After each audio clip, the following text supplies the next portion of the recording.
All right, welcome to The Explainer. Today, we're talking about something we all do, right? We give advice, we get advice. But have you ever stopped to think about what's really going on there? We're going to break it down, not just as a helpful tip, but as a challenge, a fundamental test of who is actually in control. So that's the big question, isn't it? Is advice this generous gift offered with no strings attached? Or is it something else, a kind of demand, an attempt by one person to impose their will on another? The space between those two ideas is where this whole thing gets really interesting. You see, every single piece of advice, whether it's your friend telling you what to do or a major policy recommendation, it's a test. It challenges the right of a person, or even a whole institution, to decide its own path. It's a subtle but really powerful test of sovereignty.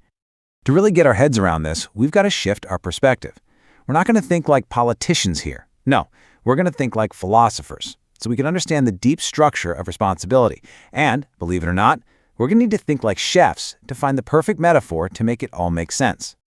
Okay, so here it is. This is the big idea for today. On one side, you have the sovereign chef. This person trusts their gut, their senses, they adapt to the ingredients they actually have, and they're guided by reason, not some old dusty dogma. But on the other side, you've got the recipe follower. They just stick to the plan, no matter what, even if reality is screaming at them to change course. And that's the question we're going to keep coming back to. Are you the chef, or are you just following a recipe somebody else wrote? All right, section 1. We're diving into the question of responsibility. Because look, before we can even get to sovereignty, we have to ask a much more basic question. Where does a responsibility to make a choice even come from in the first place? First up, let's consider hard determinism. Now, this is the idea that free will is basically an illusion. Every single thing you do, every choice you think you're making, is just the inevitable end result of a long, long chain of causes and effects. It's like a line of dominoes that was set in motion billions of years ago. So, in this world, what is advice?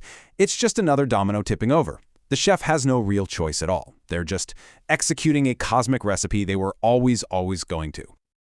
Okay, so maybe that's a bit too bleak. There is a middle ground called compatibilism. It kind of says, sure, everything is caused, but we can still be free as long as we're acting on our own desires. As long as nobody's holding a gun to our head. In this view, advice isn't about some deep cosmic truth. It's just useful. It's a social tool. We hold each other responsible because it helps shape behavior and build a better society. It's practical, not profound. And then you have the most radical idea of all, existentialism. This flips everything on its head. It says we are born completely, terrifyingly free. We're blank slates. The famous phrase is existence precedes essence, which is a fancy way of saying there is no pre-written recipe for your life. None. You, the sovereign chef, are just standing there in a kitchen with a bunch of random ingredients, and it's totally up to you to create the meal, to create your own meaning, your own purpose, right from scratch. Yeah, that line from Jean-Paul Sartre, existence precedes essence. It basically took thousands of years of philosophy and said, nope, you've got it backward. You're not born for a purpose. You're just born, and then you have to create one. The freedom is absolutely total, but man, the responsibility that comes with it, it's just immense. And finally, we have Stoicism, which offers a totally different path. For a Stoic, real freedom isn't out there in the world. It's in here, in your mind. The sovereign chef can't control if the vegetables are fresh or if the oven is working right, but they have absolute 100% control over their own skill, their own integrity, their own response. So from this point of view, advice is just noise. It's an external event. You can't control that someone is giving it to you, but you are completely and totally responsible for how you virtuously choose to react to it. So when you lay all these ideas out side by side, you see this incredible spectrum, right? On one end, responsibility is a complete illusion.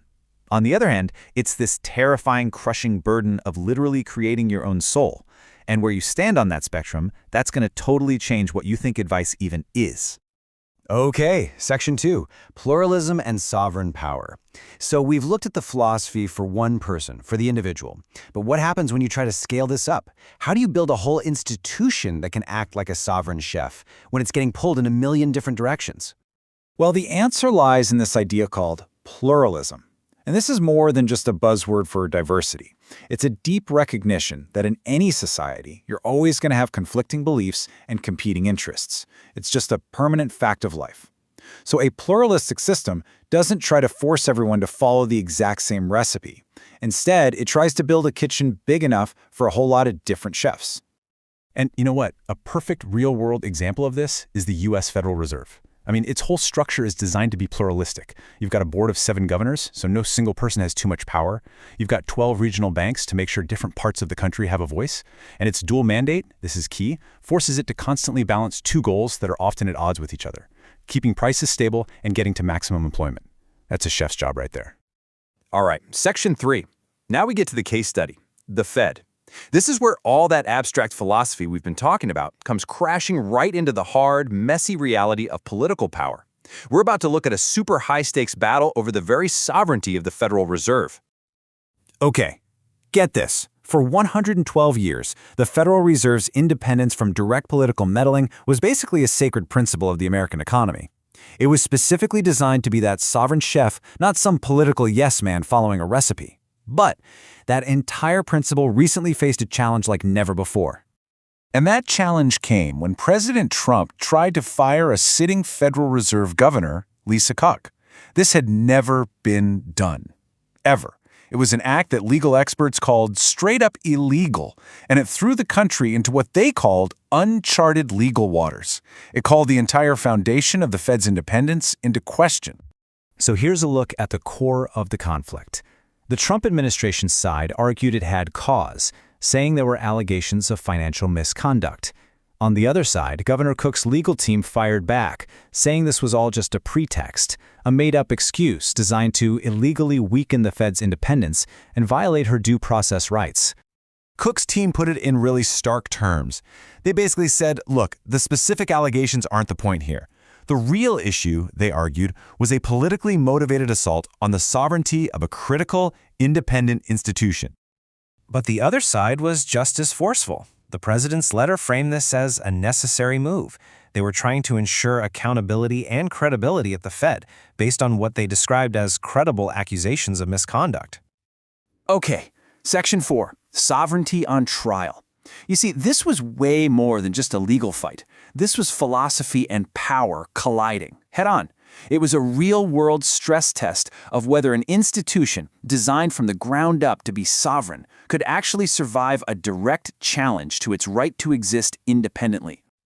And that brings us right back to where we started, to our chef. Was this whole conflict an attempt to force a sovereign chef, one who has to balance all these complex, competing ingredients, to just throw away their expertise and follow a simple, politically driven recipe sent down from on high? And here's where it all clicks into place. The Fed's independence, its sovereignty, it isn't some guarantee written on a piece of paper. It's an existential reality. It's just like Sartre's philosophy. Its essence as an independent body doesn't just exist. No, it has to be created and recreated, asserted and defended every single day through the choices and the actions of the people inside it. And so that leaves us with this huge, essential question that this whole saga poses for any modern democracy. How on earth do you protect the sovereignty of your most critical institutions, the chefs, from outside political pressure, without also letting them off the hook for accountability? There is no easy recipe for that, and that's something worth thinking about.